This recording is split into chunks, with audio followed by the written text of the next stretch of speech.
कानमा फूल खाओ वो लहरा ले वो कानमा फूल खाओ वो लहरा ले वो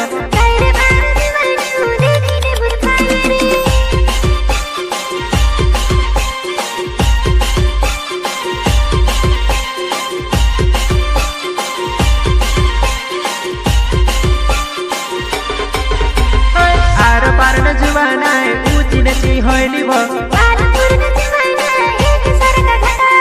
आर पार न जुवाना ऊंची नची होइली वो